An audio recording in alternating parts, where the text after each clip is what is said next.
Let us rise for the gospel.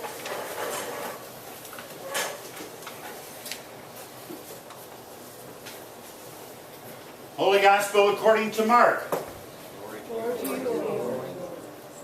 And verses 32 through 34 have been added to today's reading. Jesus and his disciples were on the way, going up to Jerusalem. And Jesus was walking ahead of them. They were amazed, and those who followed were afraid. He took the 12 aside again and began to tell them what was to happen to him, saying, "See, we are going up to Jerusalem, and the Son of Man will be handed over to the chief priests and the scribes, and they will condemn him to death, and they will hand him over to the Gentiles. They will mock him and spit upon him and flog him and kill him. And after 3 days he will rise again." James and John, the sons of Zebedee, came forward to Jesus and said to him, "Teacher, we want you to do for us whatever we ask of you." And he said to them, "What is it you want me to do for you?"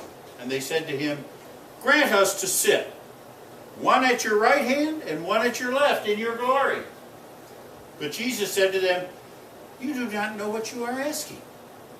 Are you able to drink the cup that I drink, or be baptized with the baptism that I am baptized with?" They replied, "We are able." And Jesus said to them, "The cup that I drink you will drink, and with the baptism with which I am baptized you will be baptized. But to sit at my right hand or at my left is not mine to grant, but it is for those for whom it has been prepared." When the 10 heard this, they began to be angry with James and John. So Jesus called them and said to them, "You know that among the Gentiles, those whom they recognize as their rulers lord it over them, and their great ones are tyrants over them. But it's not so with you. But whoever wishes to become great among you must be your servant. And whoever wishes to be first among you must be slave of all.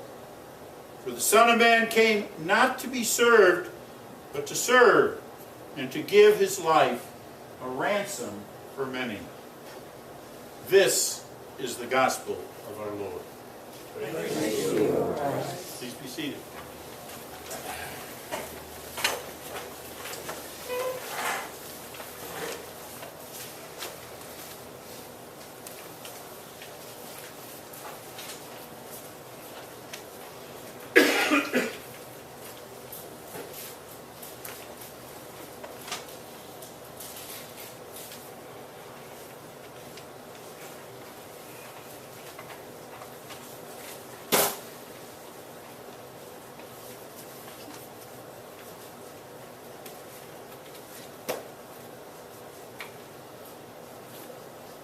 Was Jesus a failure? Have you ever asked yourself that question? Was Jesus really a failure? You see, we live in a culture that promotes success. You have to be successful to go on in life. You're hearing that today in all the political speeches. Success is very important. The opposite of success is failure. So if Jesus was not successful, the question is, was he a failure? So let's look at the center part of the Gospel of Mark. I've talked about that before and we've read it. The middle of chapter 8 through chapter 10. Jesus comes down from the mountain after his transfiguration. And he's going to Caesarea Philippi. And he asks his disciples, who do people say that I am? And they tell him different people. Well, who do you say that I am? And Peter says, "You are the Messiah." And Jesus acknowledges that. But then he gives his first prediction of his death. And what happens? Peter rebukes it. Peter says, "Never." And Jesus calls him Satan, and then says three things.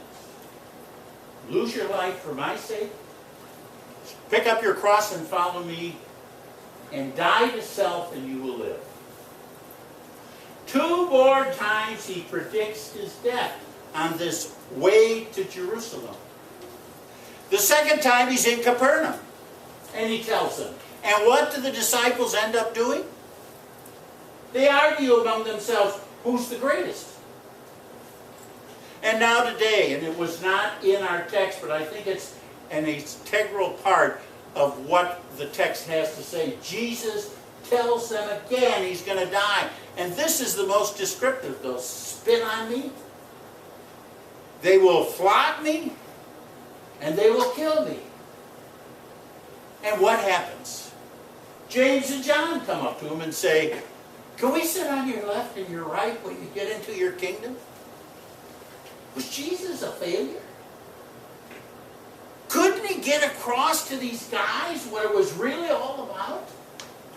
You see, we want to be in the culture. We want to be what the world has for us.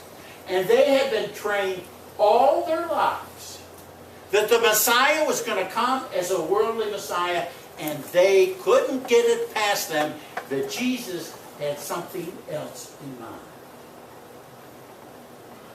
That the reign of God was coming near, and the reign of God had very little to do with what the culture had to do. And so he tells them, you've got to serve one another. The first will be last, the last will be first.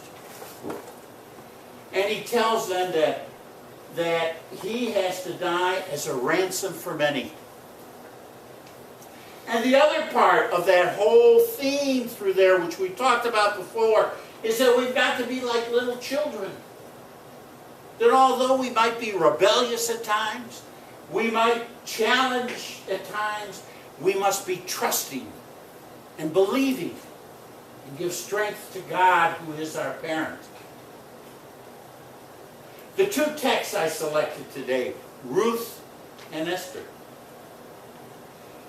In that book of Ruth, Naomi, the mother-in-law, was married to this man, and they had 2 boys. And for the sake, I think, of work, he went to a country called Moab. And there the boys grew up to young men and married 2 women. Orpha and Ruth.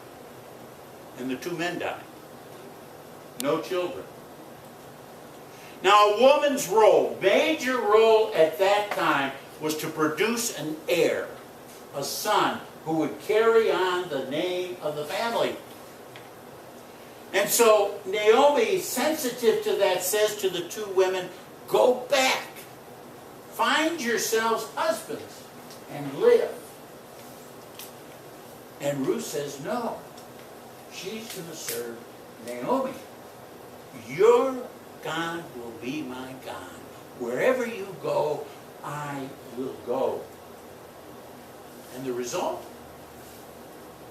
She's the great-grandmother of David. She's an ancestor of Jesus.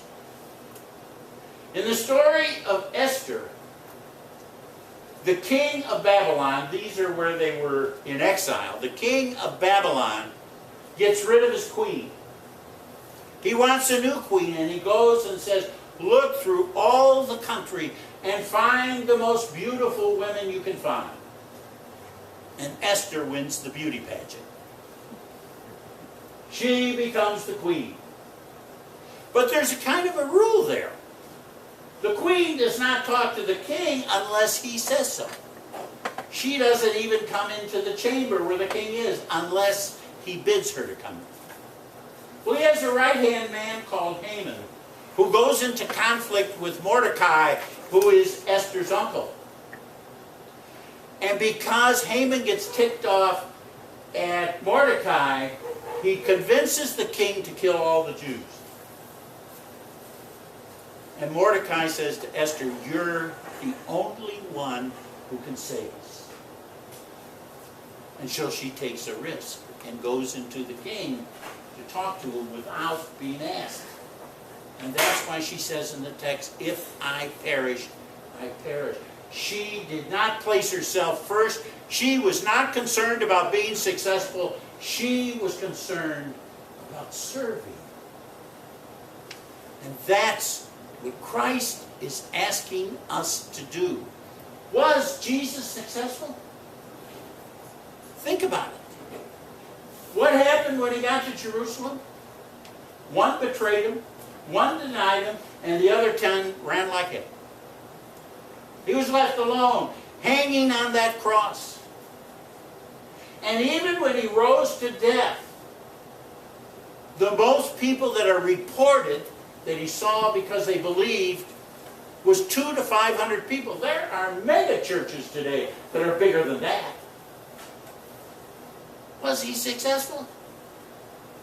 No. He was not successful.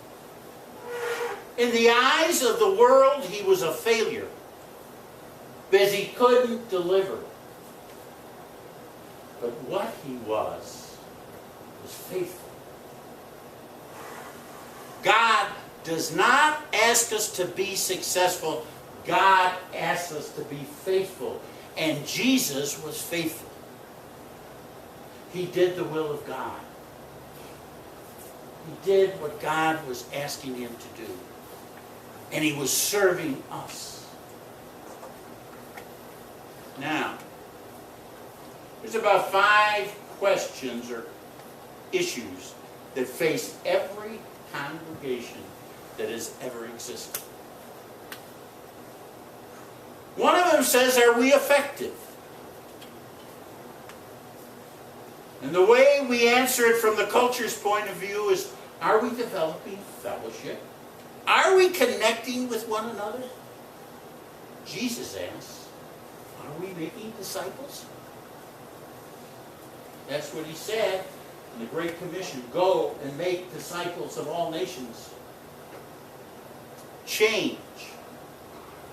We're always faced with change. And the first question I usually ask myself is, how is it going to affect me? In the reign of God, it says, how will it increase our ability to reach outside ourselves? Service. Can we meet the need? Or can this need be met?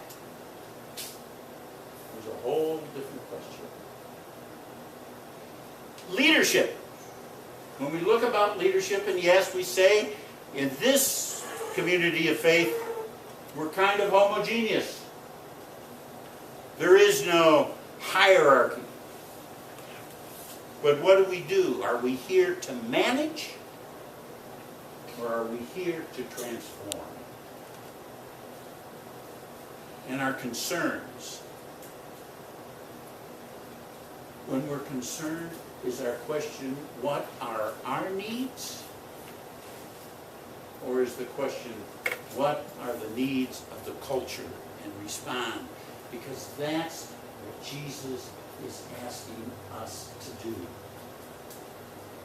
Is to respond to the needs of the people who are not here. To respond to the needs of the people who are struggling. To respond to the needs of those who don't know what it means to share love with one another. We are called each day to be faithful. We are called each day to follow Jesus. We are called each day to serve. And if Jesus is correct, and I think he is, and we don't try to be successful, but we try to be as faithful as we can, we will sense the reign of God drawing near, even in our struggles, even in our sorrow, even in our pain. And we will know what it means to joyfully serve, generously give, and to be in spiritual friendship with one another. We are called not to be successful, but to be faithful like Jesus.